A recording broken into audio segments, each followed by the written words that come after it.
சபாவில் இருந்தபோது அரசாங்க வசதிகளை பயன்படுத்தியது அரசியல் பிரச்சார நோக்கங்களுக்காக அல்ல, மாறாக பாதுகாப்பு காரணங்களுக்காகவும் பிரதமர் என்ற முறையில் அதிகாரப்பூர்வ நெறிமுறைக்காகவும் என்று டத்துஸ்ரீ அன்வார் இப்ராஹிம் வலியுறுத்தினார்.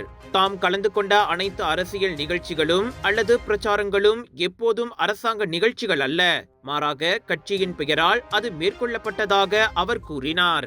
சபாவில் அரசாங்க நிகழ்ச்சிகள் சம்பந்தப்பட்ட எந்த நிகழ்ச்சிகளும் இல்லை, மேலும் அனைத்து பிரச்சாரங்களும் கட்சியின் பெயரால் மேற்கொள்ளப்பட்ட பிரச்சாரங்கள் என்பதால் இதனை நாடாளுமன்றத்திலும் விளக்கமளித்துள்ளதாக அன்வார் தெரிவித்தார். அரசாங்க கார்கள் பிரதமரால் பயன்படுத்த நெகிழ்வுத்தன்மையை வழங்குவதோடு அவை பாதுகாப்பு அம்சங்கள் மற்றும் அதிகாரப்பூர்வ வாகனங்களின் தேவைகளை உள்ளடக்கியுள்ளது.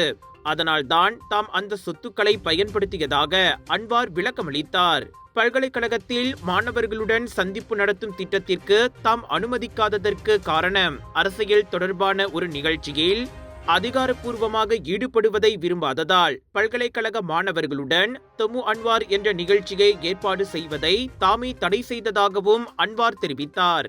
தமு அன்வார் நிகழ்ச்சியை ஏற்பாடு செய்வதில் பல்கலைக்கழகம் அதிகாரப்பூர்வமாக ஈடுபடுவதை தாம் விரும்பாததால் நிகழ்ச்சியின் இடத்தை ரத்து செய்து மாற்றியதாக இன்று மக்களவையில் பிரதமரின் கேள்வி நேர அமர்வின் போது அன்வார் கூறினார். சபா மாநில தேர்தல் பிரச்சாரத்தின் போது அரசாங்க சொத்துக்களை பயன்படுத்துவது குறித்து நாடாளுமன்றத்தில் பசிர்மாஸ் நாடாளுமன்ற உறுப்பினர் அமாட் ஃபட்லி ஷாரியின் துணை கேள்விக்கு பதிலளித்த போது அவர் இத்தகவலை வெளியிட்டார்.